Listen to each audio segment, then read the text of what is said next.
आज हम लोग बात करेंगे डच का। कल का कुछ ओवरव्यू देते हैं। कल हम लोगों ने देखा था कि पोर्तुगीज़ आए थे और आने के बाद उनका क्या रोल रहा था। पोर्तुगीज़ में वास्को डी गामा आए थे, फिर पेड्रो अल्वारेस कैब्रल, फिर अल्फांसो द एल्बुकर्क और पूरा एरिया कैप्चर किया था इंडिया का। 100 साल तक शासन किए थे और फर्स्ट फैक्ट्री कैलिकट में, फर्स्ट फोर्ट कोचिन में, सेकंड फोर्ट कैनेनोर में लगाया और बैटल ऑफ सुवेली के थ्रू 1612 में सूरत में पोर्तुगीज ब्रिटिश के साथ वॉर हुआ और वो हार गए थे। मीन्स पोर्तुगीज का आना और जाना पूरा जर्नी देख लिए थे। आज हम लोग बात करेंगे डच।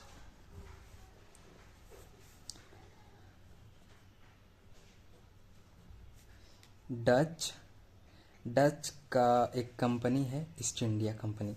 हाँ, ये मैंने बताया नहीं था पहले।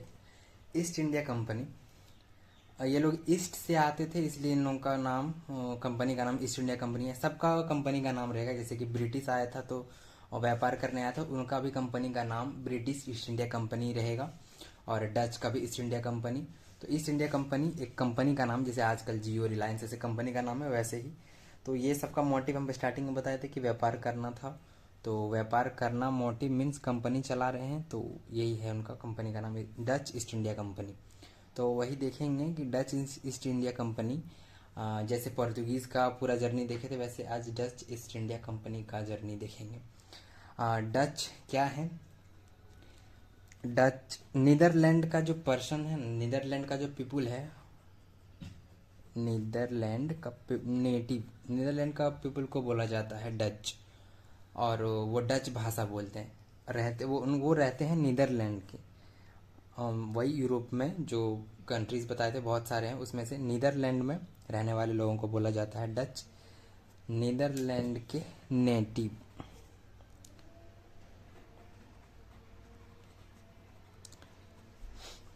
नेटिव का मतलब मूल निवासी।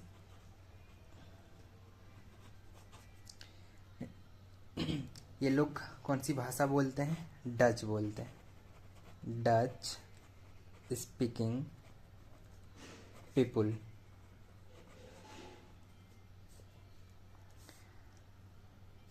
इनका जो ईस्ट इंडिया कंपनी है, डच ईस्ट इंडिया कंपनी, वो इस्टेब्लिश कब हुआ था ये जान लेते हैं हम लोग। डच ईस्ट इंडिया कंपनी,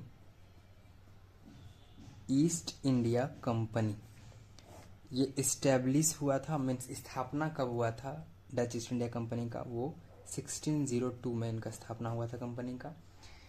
ये इंडिया एंटर किया।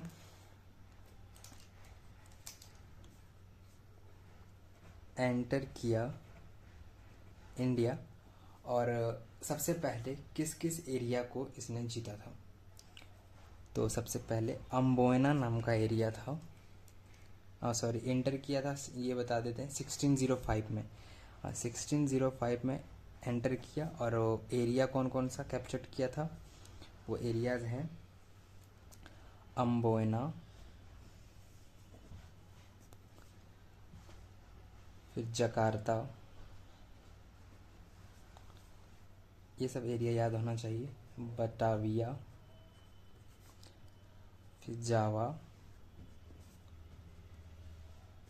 सुमत्रा। आते ही ये सब एरिया कैप्चर किया था, 1605 में एंटर किया था तब। उसके बाद कुछ एरिया जो कि भारत में फैक्ट्रीज कहाँ कहाँ लगाया उसके बारे में जानते हैं। तो फिर ये भारत की ओर चला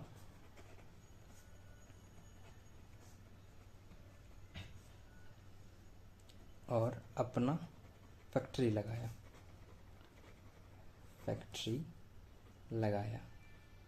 कहाँ कहाँ फैक्ट्री लगाया था ये सब एरिया कैप्चर किया था। फैक्ट्री कहाँ कहाँ लगाया था वो बहुत इंपॉर्टेंट है। 1605 में ये पहला फैक्ट्री जो लगाया वो लगाया था मसूलीपट्टनम। ये इम्पोर्टेंट है। मसूलीपट्टनम में सबसे पहला फैक्ट्री लगाया था।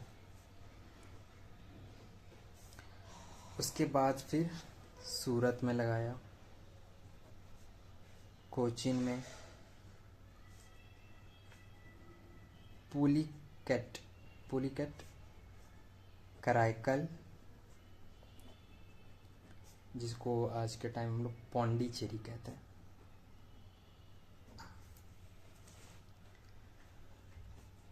पटना, ये एग्ज़ाम में पूछा गया है। बालासोर,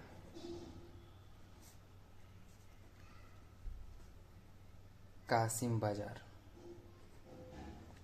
हम जो भी फैक्ट्स बता रहे हैं वो लगता होगा इनफ है या नहीं है। देखने जाओ तो फैक्ट की बात करने जाए ना जीके जीएस में तो बहुत सारे फैक्ट है जिसका कोई अंत नहीं है, लेकिन हम लोग को डिपेंड करना होता है कि किस एग्ज़ाम का तैयारी कर रहे हैं, उसके हिसाब से फैक्ट पढ़ने पड़ते हैं। इसके एसएससी हम जो भी बता रहे हैं वो एसएससी लेवल का बता रहे हैं। प्रीवियस ईयर क्वेश्चन देख के हर एक टॉपिक का एक अलग ही किताब बन चुका है। जैसे कि कोई भी रिवॉल्ट उठा लीजिए, कोई भी बैटल उठा लीजिए, हर चीज़ का एक किताब बन गया है। तो यदि नॉलेज गेन करने जाएं तो डीप जितना घुसते जाएंगे बहुत सारी नॉलेज मिलेंगे हम, लेकिन उनको वो नहीं जानना है। एसएससी का पेपर देखना है, पीवाईक्यूज देखना है, कैसा क्वेश्चन पूछता है, उसके हिसाब से हम लोग को देखना है कि क्या क्या पूछ रहा है और क्या क्या नहीं पूछ रहा है। अब जिस बारे में नहीं पूछ रहा है उसके बारे में इतना डीप जाके कोई फ़ायदा नहीं है। डच के बारे में जो जो बातें बता रहे हैं यहाँ हम लिख रहे हैं वो बहुत सारे पीवाईक्यूज क्वेश्चंस बुक्स का सार है, समराइज करके हम आपको बता रहे हैं कि ये सब इम्पोर्टेंट है एग्जामिनेशन के लिए। अब जो एक्स्ट्रा रहेंगे जो ज़रूरी नहीं है उनको जानने की कोई नीड नहीं है, बाकी हम यहाँ कवर करा देंगे। ये था जहाँ जहाँ इन्होंने फैक्ट्री लगाया था डच का।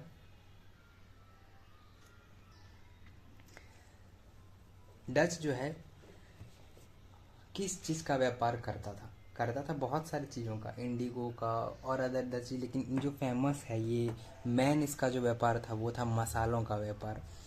तो इसका मतलब है कि ये अट्रैक्ट किस चीज़ से हुआ था इंडिया में। इंडिया में मसालों का जो व्यापार होता था ये अट्रैक्ट हुआ था मसालों का व्यापार से।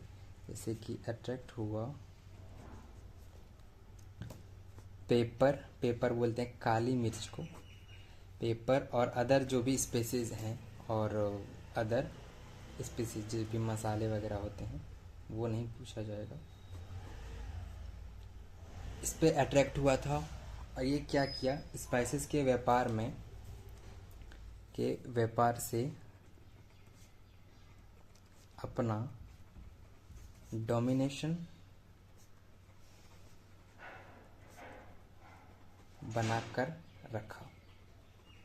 ये पूरा जब तक यहाँ पे शासन किया, मसाले का जितना भी ऑल ओवर इंडिया में खेती हो रहा था उस पर अपना डोमिनेशन बना के रखा, अपना राजस्व बना के रखा। मेन इसका व्यापार यही था, इस पे ये अपना मोनोपोली बना के रखा।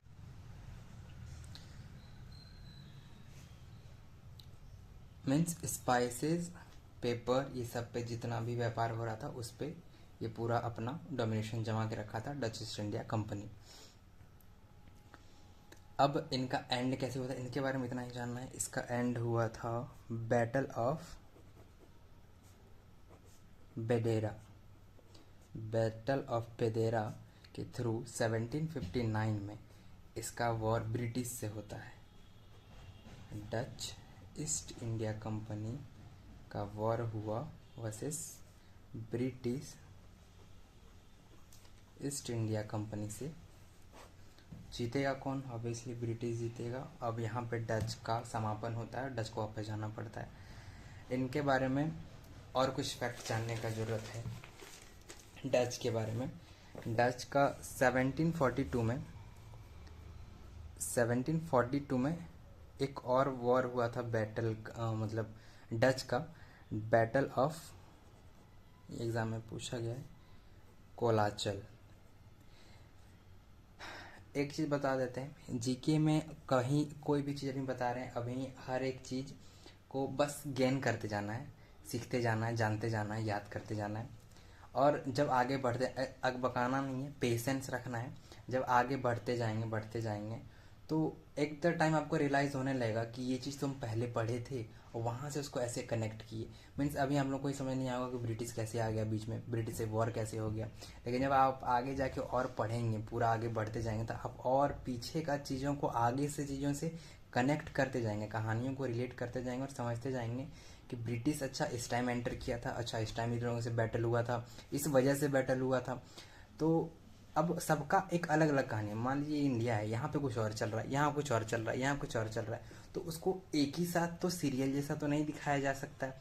तो एक टॉपिक उठाते हैं, उसको कंप्लीट करते हैं, फिर दूसरे टॉपिक को उसको कंप्लीट करते हैं। लेकिन अब जब सबके बारे में जान जाएंगे तब आपको समझ में आएगा, कनेक्ट कर पाएंगे कि जब यहाँ ये चल रहा था तब यहाँ क्या चल रहा था। तो आप पूरा चीज़ों को रिलेट कर पाएंगे। इसलिए बस अभी गेन करते जाइए जो भी नॉलेज मिल रहा है। 1742 में बैटल ऑफ कोलाचल हुआ था। किसके किसके बीच? राजा मार्तंड के बीच, sorry, Raja Martand versus Dutch East India Company के बीच।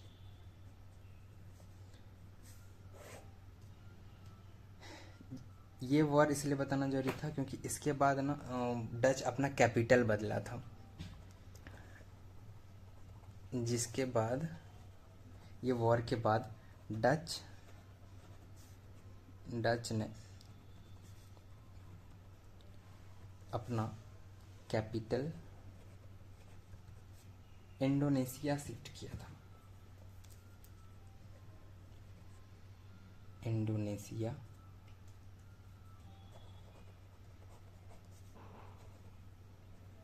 शिफ्ट किया। ये था पूरा डच का कहानी। डच का स्टोरी फिनिश होता है। इसको एक बार रिवीजन करते हैं।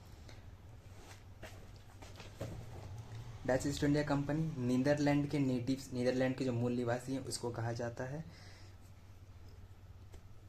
ये डच स्पीकिंग पीपुल थे, डच बोलते थे ये लोग। डच ईस्ट इंडिया कंपनी का स्थापना कब हुआ था? 1602 में। ये लोग एंटर किया था इंडिया कब? 1605 में। आते ही क्या क्या कैप्चर किया था, कौन कौन सा जगह कैप्चर किया था? एम्बोयना, जकार्ता, बटाविया, जावा, सुमत्रा। भारत की ओर आगे चला और अपना फैक्ट्री इस्टेब्लिश किया था। कहाँ का? सबसे पहला फैक्ट्री मसूलीपट्टनम में 1605 में। फिर सूरत, कोचीन, पुलिकट, कराईकल, पटना, बलसोर, कासिम बाजार। कराईकल को आज हम लोग आज के टाइम पौंडीचेरी कहते हैं। अट्रैक्टेड हुआ था ये किस वजह से? इंडिया आने का इसका रीजन किस व्यापार के वजह से हुआ था? पेपर और अदर स्पाइसेस की खेती से, मतलब मसालों की खेती से अट्रैक्ट हुआ था। अट्रैक्ट हुआ पेपर और स्पाइसेस के व्यापार से अपना डोमिनेशन बना कर रखा। पूरा इंडिया में अपना जो राजस्व बना के रखा ये पेपर और स्पाइसेस का खेती में। बैटल ऑफ बेदेरा के थ्रू इसका समापन हुआ था इंडिया में। डच ईस्ट इंडिया कंपनी विशेष ब्रिटिश ईस्ट इंडिया कंपनी से इसका वॉर हुआ, बैटल ऑफ बेदेरा 1759 में, और डच को वापस जाना पड़ा।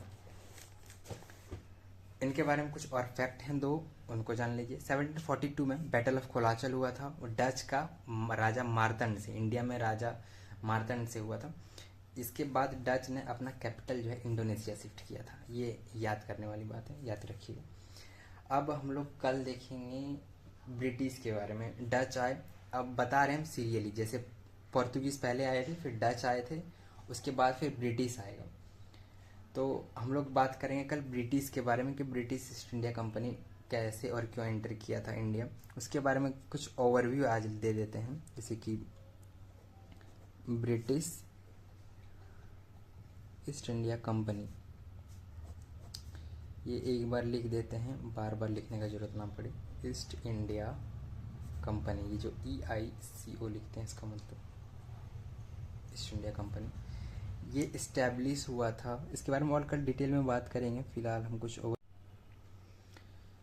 British east India company establish कब हुआ था? स्थापना हुआ था 1599 में हुआ था। ब्रिटेन में 1599 में किसका शासन चल रहा था उस टाइम? वहाँ पे क्वीन एलिजाबेथ का, ब्रिटेन में।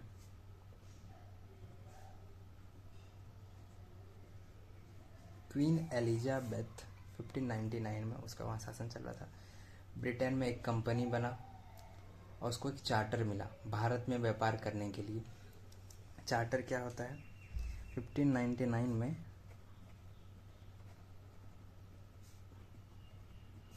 ब्रिटेन में एक कंपनी बना,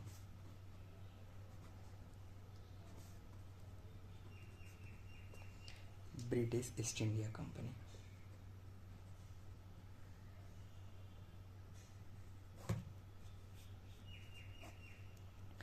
इसको क्या मिला? ब्रिटिश ईस्ट इंडिया कंपनी को चार्टर मिला। चार्टर का मतलब होता है मंजूरी।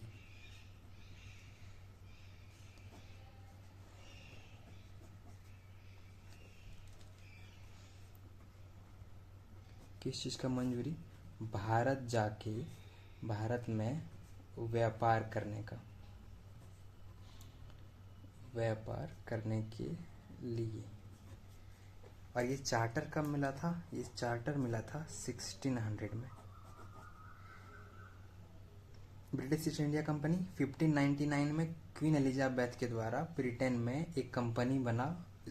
इस कंपनी को चार्टर मिला, मंजूरी मिला, अलाउंस, अधिकार टाइप का, ऐसे अधिकार नहीं, अलाउ किया गया इस कंपनी को कि भारत जाओ और वहाँ जाके व्यापार करो 1600 में।